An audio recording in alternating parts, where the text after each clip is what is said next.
Hello everyone and welcome back to the channel. I'm about to show you one of the most exciting and also one of the newest explainable AI algorithms.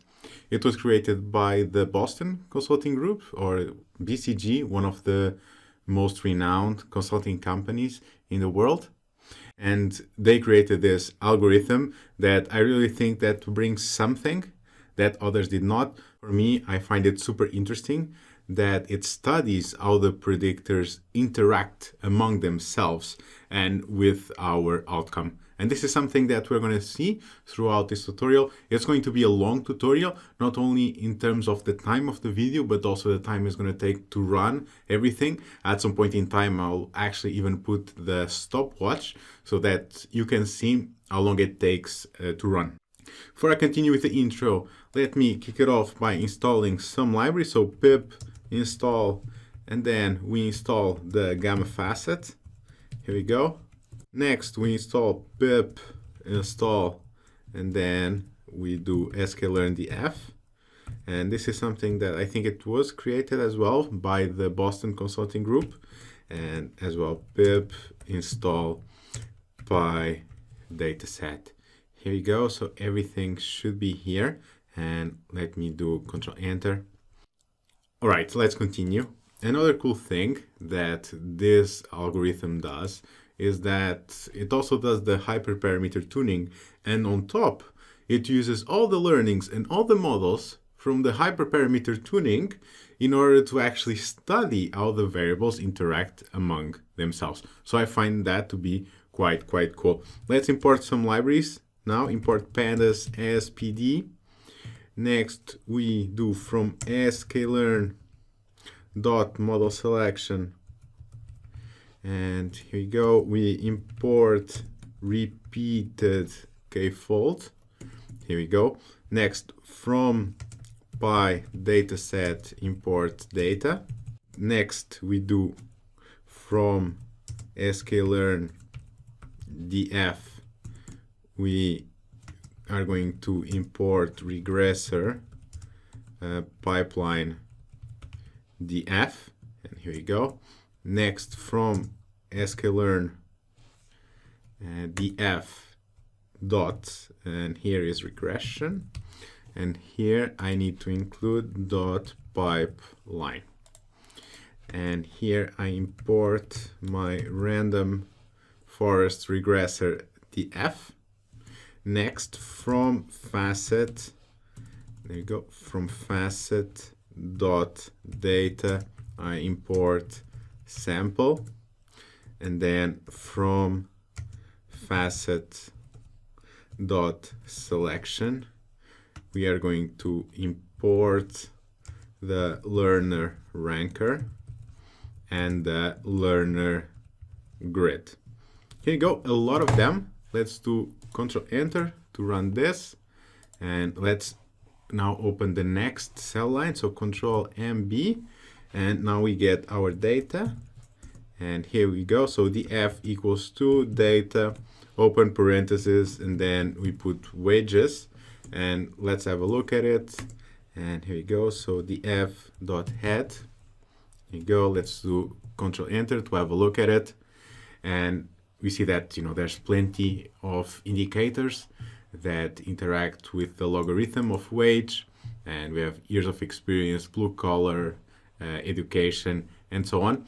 And the next step is that we have a lot of string variables, so let's transform them. So Control MB, and here what we include is, so transform variables as a comment, and we go and we do df equals to pandas dot get dummies, and then I put df and then drop first equals to true, so that we don't fall into the dummy variable trap. Next, we start our random forest. And how is this going to work? So first is the random forest, and then after the random forest we create a grid, so that we then do the hyperparameter tuning. And here we go. So here we start with the model equals to, and inside now we include our regressor pipeline, the F, equals to, and then our regressor equals to our random forest regressor df, comma, and so that you get similar results to me, random state equals to 1502. And here we go. And one thing that I forgot to do is that here I need to open the parentheses because the random state goes there, and here I need to close it. And let's do Control Enter and open a new cell, because now we do the parameter grid. And here we go. So we do grid equals to, and then open the square brackets. We use our learner grid to open the parentheses, and then we include two things: pipeline equals to our model, and then the learner parameters. And here we go, but in small, with small l, so learner, and then underscore parameters equals to, open the curly brackets because it's the dictionary that we want, and we do the min samples, and then leave. Here we go. And then on the right of the quotes, then we go and we do in square brackets 8, 11, and 15. So we can try these, for instance. And then we need to go all the way here just before we finish the square brackets, and here we include a comma. And here we go. Let's do Control Enter, and now let's open a new cell, because now it's time to do our k-fold cross validation. And here, so CV equals to, and then repeated k-fold. Now number of splits, let's just do 2 to keep it very fast. Next, we do the number of repeats, and here we do 2 again, and here, so random state again, and we do 1502, so that you have similar results to me. And here we go. So let's do Control Enter, and now it's time that we start our Gamma Facet process. And let's start by opening a cell. And here we start by creating a facet object. And here we go. So sample equals to, and then we use the sample function that we imported initially. And here we do observations equals to the f, and then we include the target name. Here we go, equals to, and for us, if you don't recall, it is this L wage, so that is exactly what we are going to include. Here we go, so Control Enter and open the next cell line, and here we go. So we got an error, so observations, now it should work, and now we find the best model. Find best model. And if we have a look at the general structure, so here we create the general model, which is our random forest. Here we create the parameter grid. Here we create the k-fold, so the cross validation. Here we state where is the data coming from, what is the target name, and now we find the best model. So ranker equals to, and then we use the learner ranker, open parenthesis, and here, so grids equals to grid, comma, CV equals to CV, comma, number of jobs, I'm going to put -2 because I need to leave 1. So all the recording of what I'm doing is actually able to work properly. And then we do fit to the sample equals sample. So sample equals sample. And this is basically everything now coming together. And let's continue. Now we are to do Control Enter here. It's going to take a couple of minutes, so actually not that long for this one. And all right, so actually took like roughly 1 minute. So we open a new cell, and now we look at the report. So which one is the best model? So ranker, and then dot summary report, and then open the parentheses, and let's have a look. And we see here that the best one is the one that has 8 minimum samples leave. And this is basically how it would work out. And of course, if you want, then it's just a matter of adding here to the grid more parameters that you'd like to try out. All right, so now it is the part that's mostly relevant. So we're going to look at the synergy of the predictors and then their redundancy. And what we need to do is that we need to create now this new object that is going to inspect all the models and that we are going to use to then do the synergy and the redundancy. So it's called model inspector. And here we go. So from FACET.inspection, then we import the learner inspector. And here we create our inspector. And here we do learner inspector. Here we go. Now, number of jobs we put again -2, so that again we leave a couple for it to work. And now inspector dot fit, and then open the parentheses, and then the cross fit, and then equals to the ranker dot best underscore model underscore cross fit, and this is basically it. Control Enter, and here we go. So let's correct this here, and now yes. Now while it is running, go to countdown, and here the stopwatch, and here I'm going to start, and I'll see you in a few seconds.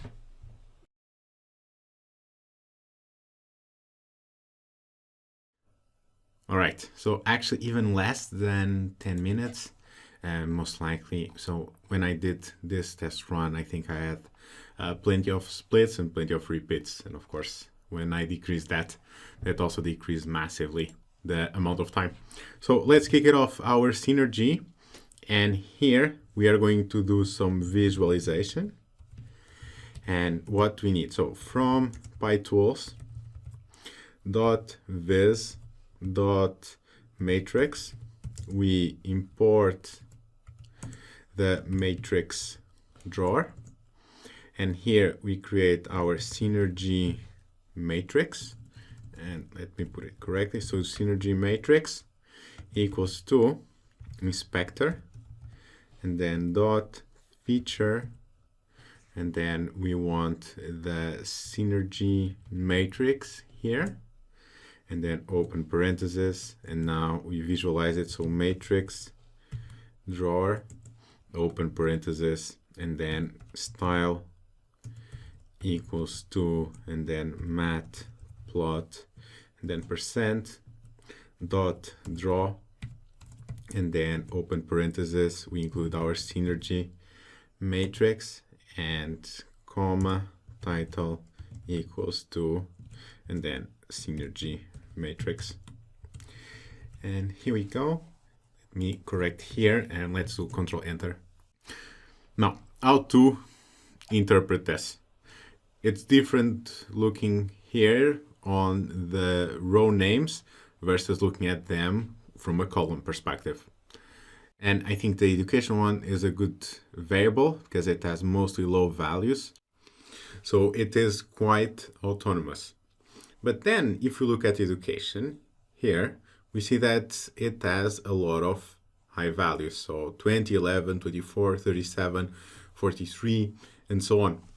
And the way to look at it is that education brings a lot of information that helps explain the other variables. Hence, when you look at this graph, if they have a lot of low variables from a row perspective, it means that they are autonomous.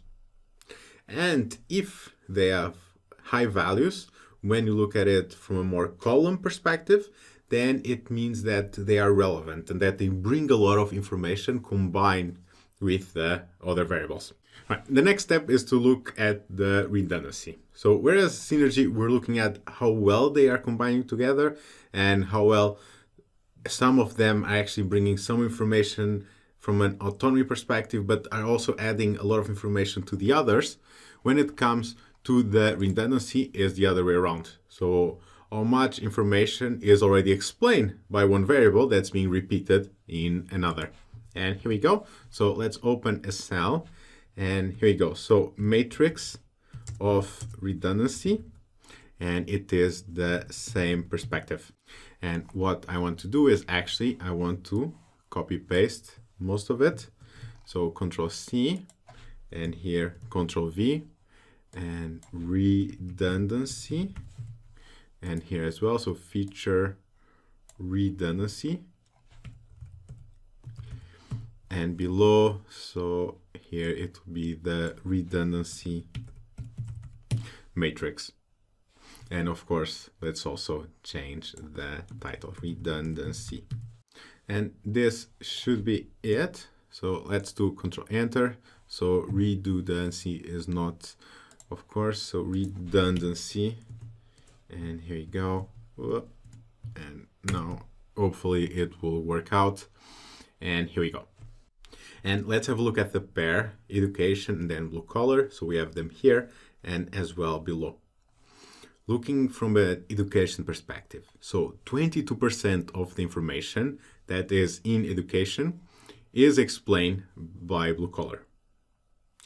And the other way around, so 49% of the information contained by blue collar is already explained by education. So this is how you're supposed to interpret this.